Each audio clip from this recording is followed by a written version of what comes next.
Welcome back to Golf Xtra. Long and outspoken critic of LIV Golf and all that comes along with it, Rory McIlroy has shifted in recent months to a new, surprisingly flexible stance on LIV Golf. The evidence of this was never stronger than in a recent podcast appearance, which prompted responses from several prominent LIV figures and caused concern throughout the PGA Tour in an uncertain time. Don't forget to hit that like button and subscribe for more videos just like this one. Now let's get right into Rory McIlroy and how he changed his tune on LIV. Ever since LIV Golf was first mentioned in the national discourse of golf, there has been significant pushback from one main player on the PGA Tour, Rory McIlroy. The Northern Irishman has railed against the various defections to LIV Golf at nearly every occasion, variously claiming that he hated LIV Golf and would never support them. Now, in the wake of LIV Golf's acquisition of former PGA superstar Jon Rahm, things seem to have changed, not only in the power dynamics of the two rival tours, but also in the opinion of one of the PGA Tour's strongest supporters. It first seemed apparent that things were changing when McIlroy, a longtime member of the PGA Tour's advisory board, seemed flippant when asked by a reporter in November 2023 if he had enjoyed his time on the board, saying, "Not particularly, no. Not what I signed up for whenever I went on the board, but yeah, the game of professional golf has been in flux for the last 2 years." This certainly raised eyebrows, and shortly thereafter, PGA Tour Commissioner Jay Monahan sent out a bombshell email, which read, "Rory McIlroy has resigned from the PGA Tour Policy Board." Rory's resignation letter, which he sent to the full board late this afternoon, clearly stated that the difficult decision was made due to professional and personal commitments. This certainly got the rumor mill churning. After all, why would McIlroy leave the PGA Tour Advisory Board at such a pivotal time, given his previously expressed passion for the future of the sport? Those questions only intensified when McIlroy made an appearance on the Overlap's Stick to Football podcast in early January and seemingly flipped all of his previous convictions completely around. He started his comments by saying, "I think, at this point, I was maybe a little judgmental of the guys who went to LIV Golf at the start, and I think it was a bit of a mistake on my part because I now realize that not everyone is in my position or in Tiger Woods' position." That's headline-grabbing as a start, but wait, there's more. McIlroy continued by saying, "I've gone through the last 2 years with this altruistic approach where I've looked at the world the way I've wanted to see it.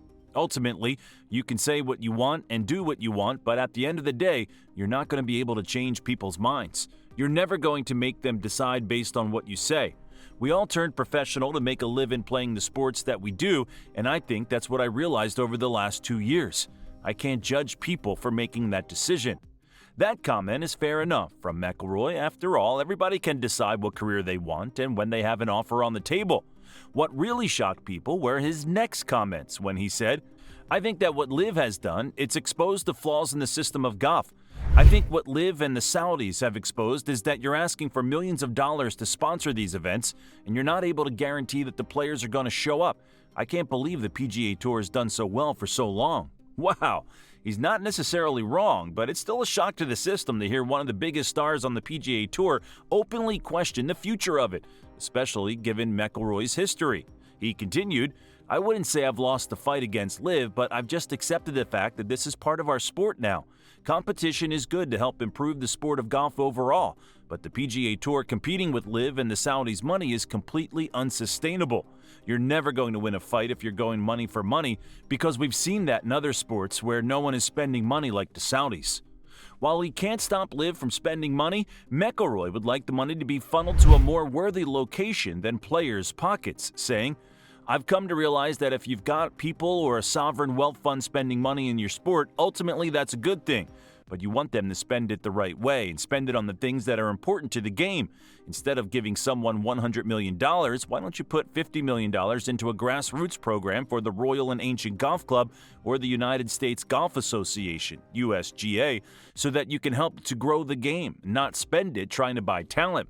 Finally, McIlroy expressed his dislike for the criticisms that former PGA Tour players have levied against the tour while on their way out to LIV, saying, "I don't begrudge anyone for going and taking the money and doing something different, but don't try to burn the place down on your way out.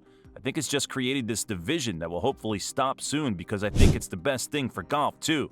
It's a bit ironic that he's making some criticism of his own at the same time, but no judgment.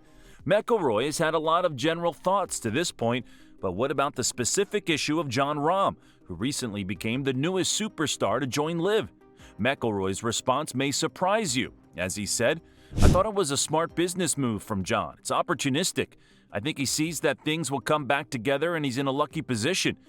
There's not one person that wouldn't want him on a Ryder Cup team because of how good he is, so he was in a great position where there wasn't a ton of risk involved for him to go. I've got no problem with him going if that's what he wants to do and he thinks that's the right decision for him and his family. Who am I to say any different at this point?"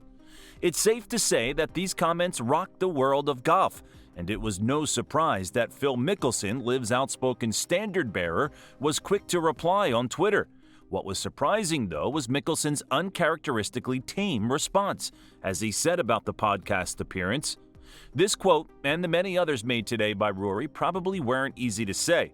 Let's not use this as an opportunity to pile on. Rather, it's time for me and others to let go of our hostilities and work towards a positive future. Rahm's signing is turning into a bridge to bring both sides together, as evidenced by the many comments today and a month ago about changing the rules for the Ryder Cup so Jon and the others can play. So let's use it as such. Until an agreement is reached, it will be business as usual for both sides, but hopefully without the needless disdain.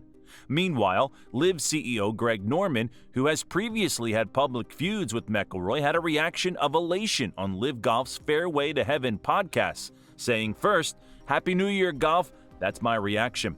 He continued by providing a more measured response, saying, "I've got to be honest with you. I'm very appreciative of what Rory said. It's been a painful couple of years. What we have done has been consistent. Our narrative has been consistent. Our delivering mechanism has been consistent." Norman continued, "The reason I say I appreciate Rory to fall on his sword to some degree is the fact that he did judge us by not knowing the facts. He judged us on other people's thoughts and opinions. Despite the divide within pro golf, Norman reiterated that LIV's plan all along was to work peacefully alongside the PGA Tour. In the end, Norman feels like McIlroy's acknowledgement of the benefits of LIV Golf serves as vindication for his years of work and a notable shift in what has long been a stalemate. He continued, "We wanted to sit down from day one with them to completely make them understand the value of the LIV footprint, business model, and the impact it can make on the game of golf. I say, hey, thank you, Rory. We all knew it was going to work within the golf ecosystem. We all want to be there. We were going to be there." He said that. To me, this is a significant turning point for everybody. Will Rory someday be a part of LIV Golf? Stranger things have happened, but for now, we'll just have to wait and see. Comment with your thoughts and make sure to subscribe for more content like this. We'll catch you in the next one.